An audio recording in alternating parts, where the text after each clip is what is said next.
Not নেসেসাৰিলি ল'ৰা এজন ইঞ্জিনিয়াৰে হ'ব লাগিব, ডক্টৰে হ'ব লাগিব, কিন্তু য'তেই নাথাকক he should be the best of his career. য'তেই নাথাকক সি শ্বাইন কৰিব লাগে, সেইটো আমাৰ থাকিব লাগিব।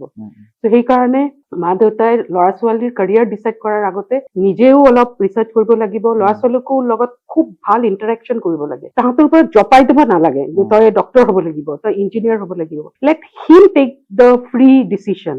Of course, his decision should be backed by your experience. আপোনালোকৰ নিজৰ এক্সপিৰিয়েন্সৰ লগত যেতিয়া সি ডিচিশ্যনটো ল'ব, সি মন দি পেলাই যেতিয়া কেৰিয়াৰটো পাৰ্চু কৰিব, of course, success cannot go anywhere. It has to come to you.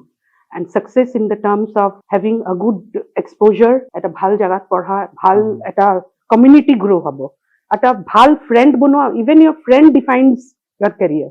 যিমান ভাল ফ্ৰেণ্ড হ'ব, ভাল কমিউনিটি বিল্ড আপ কৰিব পাৰিব, নেটৱৰ্ক কৰিব পাৰিব, সিমানে ভাল তাৰ কেৰিয়াৰ হ'ব।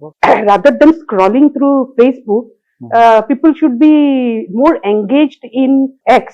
What people are writing over there, what is happening in the world, সেইখিনি বস্তু খুব চাব লাগে। তাৰ লগতে মেচ কৰি পেলাই যেতিয়া পঢ়া শুনাটো থাকিব, ক'তো একো নাযায়। আৰ্টিফিচিয়েল ইণ্টেলিজেন্স কৈ পেলাই মানুহে আজিকালি যে ভয় দেখাই আছে, human cannot be replaced by any means. Human skill, human talent সদায় লাগিব।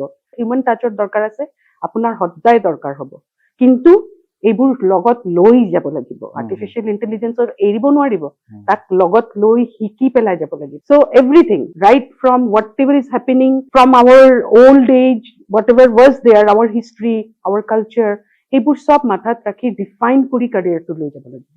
তেনেকে হ'লে চবে মিলি, অকল ইনষ্টিটিউট এটাৰ ওপৰত ষ্টুডেণ্টৰ ছাকচেছ নহয়, ষ্টুডেণ্টেও এফৰ্ট দিব লাগিব, পেৰেণ্টছেও এফৰ্ট দিব লাগিব, ইনষ্টিটিউটেও এফৰ্ট দিব লাগিব। When these strong pillars come together, then the word success becomes complete.